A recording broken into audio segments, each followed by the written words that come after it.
जुनैद जिसको हरियाणा में चलती ट्रेन में लोगों के सामने उसका कत्ल कर दिया गया, आज भी उसकी माँ उसके इंसाफ के लिए तड़प रही है।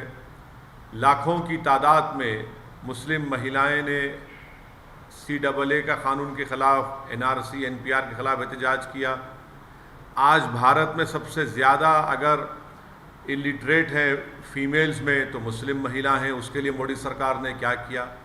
सबसे ज़्यादा अगर ड्रॉप आउट होता है तो मुसलमानों का और उसमें मुस्लिम महिलाओं का। तो क्या आपने ये क़ानून बनाकर एक धोखा दिया है? ये क़ानून अनकॉन्स्टिट्यूशनल है, इसीलिए सुप्रीम कोर्ट में इसको चैलेंज कर दिया गया है। ये इक्वालिटी के ख़िलाफ़ है। ये मुस्लिम लोगों को डिमोनाइज करने के लिए क़ानून बनाया गया। और हम मोदी सरकार से पूछना चाहते हैं कि सिर्फ मुस्लिम वुमेन डे मनाएंगे, दूसरे कम्युनिटी का नहीं मनाएंगे? आप ये कहना चाह रहे हैं कि हमारी हिंदू बहनें, हमारी दलित बहनें, हमारी OBC बहनें, सबका एम्पावरमेंट हो चुका है? क्या आपका ने रिकॉर्ड है? बताइए। तो ये सिर्फ धोखा और फरेब है।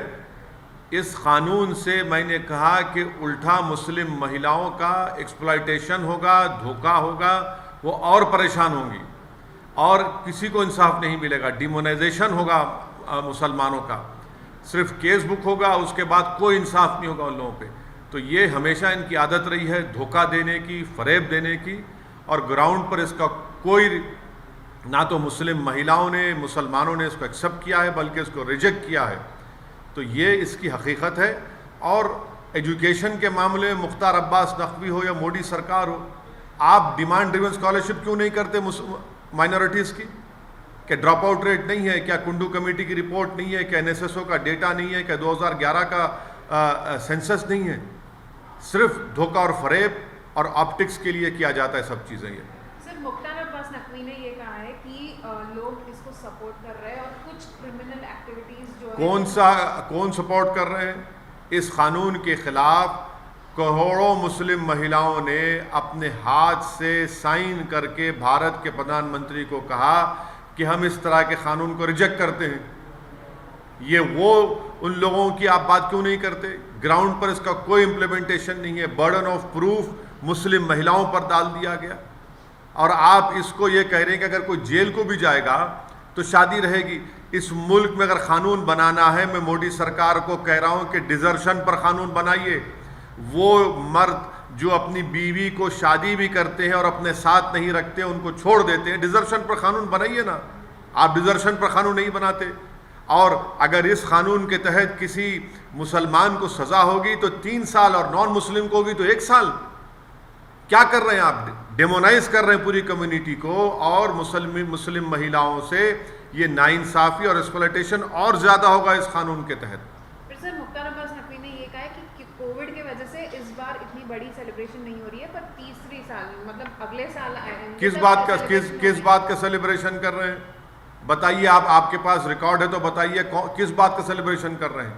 आप तो एक अनकॉन्स्टिट्यूशनल कानून बनाकर जो राइट टू इक्वालिटी के खिलाफ है और उल्टा बर्डन ऑफ प्रूफ मुस्लिम महिलाओं पर डाल देता है। इस देश को ज़रूरत है तो डिजर्शन के खिलाफ कानून बनाने के लिए जो इर्रेस्पेक्टिव ऑफ रिलीजन कास्ट सब पे अप्लाई होगा, वो कानून नहीं बना रहे। ये सिर्फ धोखा और फरेब है।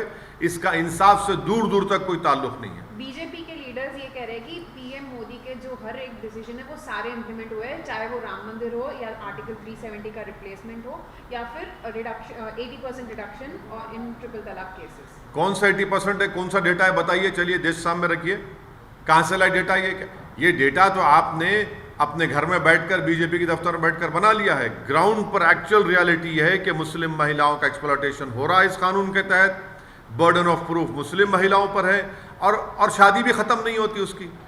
तो ये एम्पावरमेंट अगर मुसलमान और मुसलमान महिलाओं का चाहते हैं तो आप नजीब की माँ से इंसाफ करिए, आप जुनैद की माँ से इंसाफ करिए, आप पीलू खां के घर वालों से इंसाफ करिए, आप अखलाक के घर वालों से इंसाफ करिए, आप अकबर खां के घर वालों से इंसाफ करिए, अलीमुद्दीन अंसारी के घर वालों से इंसाफ करिए, जो जिनको गौरक्षकों ने मारा, उन खातिलीन, उन कन्विक्टेड लोगों को बीजेपी के लोग जाकर फूल का माला पिनाते और आप आकर हमको कह रहे हैं कि आप मुस्लिम महिलाओं से इंसाफ कर रहे हैं। डिमांड ड्रिवन स्कॉलरशिप आप नहीं करते, इलिटरेसी रेट हाई है, कुछ नहीं करते, और आप सिर्फ एक धोखा और फरेब की इनकी हमेशा सियासत रही है, उसी पर बीजेपी चल रही है। सर, हिंदुस्तान के टैक्स पेयर का करोड़ों रुपया बर्बाद कर रहे हैं आप अपोजिशन पार्टी के लोग लेके। तो आप भूल गए सुषमा स्वराज ने क्या कहा था कि पार्लियामेंट को चलाने की जिम्मेदारी सरकार की है। डिबेट करवाइए ना, क्यों सरकार डर रही है? 300 MP रखकर भी सरकार पेगासस के ऊपर डिबेट नहीं करना चाहिए, क्यों डर रही है? क्या छुपाना चाह रहे हैं आप? हम यही सवाल कर रहे हैं। आप चलाइए पार्लियामेंट को, हम चलाने तैयार हैं। आप चलाना नहीं चाहते, आप दिन में अपने बिल को पास करना चाहते हैं, ये डेमोक्रेसी है क्या? पार्लियामेंट को चलाना सरकार की जिम्मेदारी नहीं है।